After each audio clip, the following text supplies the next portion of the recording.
بسم اللہ الرحمن الرحیم۔ السلام علیکم ورحمۃ اللہ وبرکاتہ۔ معزز ناظرین، حضرت موسیٰ علیہ السلام کی زندگی کے اہم واقعات میں سے ایک بہت خوبصورت واقعہ لے کے آج ہم حاضر ہوئے ہیں۔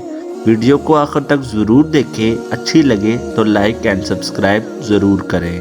اللہ کے پیارے نبی حضرت موسیٰ علیہ السلام خدا سے کلام کرنے کوہ طور پہاڑ پر جاتے تھے۔ ایک عورت جو کہ بے اولاد تھی، اس نے حضرت موسیٰ علیہ السلام کی خدمت میں حاضر ہو کر عرض کیا کہ اب جب خدا سے کلام کرنے جائیں تو پوچھنا کہ میری اولاد کب ہوگی۔ جب حضرت موسیٰ علیہ السلام خدا سے کلام کرنے پہاڑ پر تشریف لے گئے تو انہوں نے اللہ سے کہا کہ فلاں عورت نے مجھ سے یہ سوال کرنے کو کہا تھا کہ اس کی اولاد کب ہوگی۔ اللہ تعالیٰ نے فرمایا کہ اس کے نصیب میں اولاد نہیں ہے۔ حضرت موسیٰ علیہ السلام نے یہ ساری بات آ کر اس عورت کو بتا دی۔ وہ عورت یہ سن کر مایوس ہو گئی۔ کچھ دن ہی گزرے تھے کہ ایک دن اس عورت کے گھر کے پاس سے ایک فقیر گزرا۔ اس نے صدا لگائی کہ جو مجھے ایک روٹی دے گا میں اس کے لیے نیک اولاد کے لیے دعا کروں گا۔ جب یہ صدا اس عورت نے سنی تو فوراً ایک روٹی اس فقیر کو دے دی۔ فقیر نے اس عورت کے لیے نیک اولاد کے لیے دعا کی اور چلا گیا۔ اللہ کے فضل اور رحمت سے اور اس فقیر کی دعا کے بعد اس عورت کے ہاں اولاد ہوئی۔ وہ عورت بہت خوش ہوئی۔ جب حضرت موسیٰ علیہ السلام اس عورت کے گھر کے سامنے سے گزرے تو انہوں نے جشن کی وجہ دریافت کی۔ اس عورت نے بتایا کہ اللہ نے مجھے اولاد سے نوازا ہے۔ آپ علیہ السلام نے تو کہا تھا کہ میرے ہاں اولاد کبھی نہیں ہوگی، مگر اللہ نے ایک فقیر کی دعا سے مجھے اولاد سے نواز دیا۔ جب حضرت موسیٰ علیہ السلام نے یہ سنا تو اللہ کے حضور حاضر ہوئے اور کہا کہ اے اللہ، یہ کیا ماجرا ہے؟ تو نے تو فرمایا تھا کہ اس عورت کی کبھی اولاد نہیں ہوگی۔ اس پر اللہ تعالیٰ نے فرمایا کہ اے موسیٰ، پہلے تو جا کر حلال گوشت کا ایک ٹکڑا لے آ، پھر میں تیرے سوال کا جواب دوں گا۔ حضرت موسیٰ علیہ السلام نے بہت تلاش کیا مگر کہیں سے بھی حلال گوشت کا ٹکڑا نہیں ملا۔ وہ واپس اللہ کے حضور حاضر ہوئے اور کہا کہ اے اللہ، مجھے کہیں سے بھی حلال گوشت کا ٹکڑا نہیں ملا۔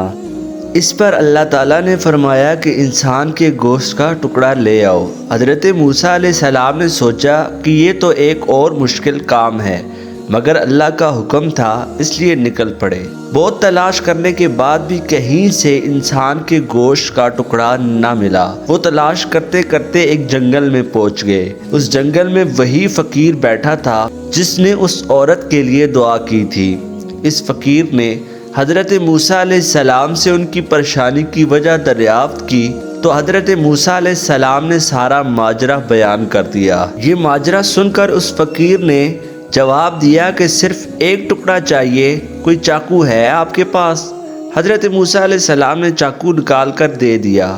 چاقو لے کر اس فقیر نے اپنے جسم سے گوشت کا ایک ٹکڑا کاٹ کر حضرت موسیٰ علیہ السلام کو دے دیا۔ حضرت موسیٰ علیہ السلام جانے ہی لگے تھے کہ فقیر نے انہیں پکارا اور کہا کہ رک جاؤ، پتہ نہیں اللہ تعالیٰ نے کون سے حصے کا گوشت منگوایا ہے، میں جسم کے ہر حصے سے گوشت کا ٹکڑا کاٹ کر دیتا ہوں۔ لہٰذا اس فقیر نے اپنے ہاتھ سے، کاندھے سے، پیٹھ سے اور جسم کے ہر حصے سے گوشت کا ٹکڑا کاٹ کر دے دیا۔ حضرت موسیٰ علیہ السلام اللہ کے حضور حاضر ہوئے اور کہا کہ میں گوشت کے ٹکڑے لے آیا ہوں۔ اللہ نے فرمایا کس کے گوشت کے ٹکڑے ہیں؟ اس پر حضرت موسیٰ علیہ السلام نے ساری بات بیان کر دی اور کہا کہ فلاں جنگل میں مجھے ایک فقیر ملا تھا، اسی کے جسم کے گوشت کے ٹکڑے ہیں۔ تب اللہ نے فرمایا کہ اے موسیٰ، اس بندے نے تیرے کہنے پر میرے لیے اپنے جسم سے گوشت کے ٹکڑے کاٹ کر دے دیے، تو کیا میں اس کے کہنے پر اس عورت کو اولاد نہیں دے سکتا؟ اے موسیٰ، گوشت تو تیرے جسم پر بھی تھا اور اس عورت کے لیے دعا بھی کر سکتا تھا، مگر تو نے نہیں کی۔ اس فقیر نے سچے دل سے دعا کی اور میں نے قبول کر لی۔ بے شک خدا اپنے نیک بندوں کو عزیز رکھتا ہے۔ معزز سامعین، ویڈیو اگر اچھی لگی ہو تو ویڈیو کو لائک اور چینل کو سبسکرائب ضرور کریں۔ اللہ حافظ۔